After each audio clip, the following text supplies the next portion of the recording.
টাঙ্গাইলের মির্জাপুর লৌহজং নদীতে ২ ব্রিজের কাজ ৫ বছরেও শেষ না হওয়ায় দুর্ভোগে পড়েছেন হাজারো মানুষ। প্রায় ২০ কোটি টাকা ব্যয়ে নির্মাণাধীন সেতু দুটির কাজ ঠিকাদারি প্রতিষ্ঠানের গাফিলতি ও তদারকির অভাবে দীর্ঘদিন ধরে ঝুলে আছে। ফলে বাঁশের সাঁকো ব্যবহার করতে বাধ্য হচ্ছেন স্থানীয়রা। মীর আনোয়ার হোসেন টুটুলের প্রতিবেদন জানাচ্ছেন মাহমুদ আক্তার। প্রায় ২০ কোটি টাকা ব্যয়ে টাঙ্গাইলের মির্জাপুর উপজেলার গোড়াই ইউনিয়নের কলিমাজানি ও ভাওরা ইউনিয়নের কামারপাড়া এলাকার লৌহজং নদীর উপর দুটি পাকা ব্রিজের নির্মাণ কাজ ৫ বছরেও শেষ হয়নি। ১.৫ বছরের নির্মাণ কাজ এখনও শেষ না হওয়ায় দুর্ভোগে পড়েছেন স্থানীয়রা।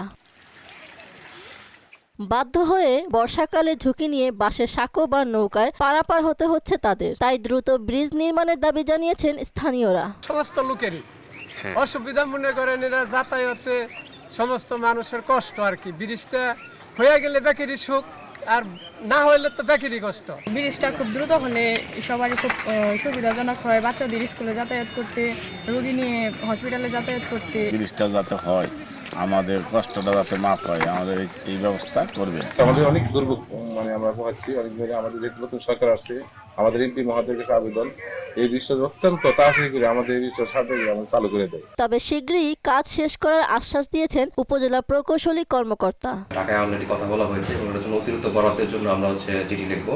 আশা করতেছি ১ বছরের মধ্যে এই কলিমাজানি এবং কামারপাড়া ব্রিজটির কাজ টোটালি সম্পন্ন হবে এবং মানুষজন চলাচল করতে পারবে। ব্রিজ দুটি নির্মাণের মাধ্যমে জনভোগান্তির লাঘবের আহ্বান জানিয়েছেন ভুক্তভোগীরা। মাহমুদা আক্তার, মোহনা সংবাদ।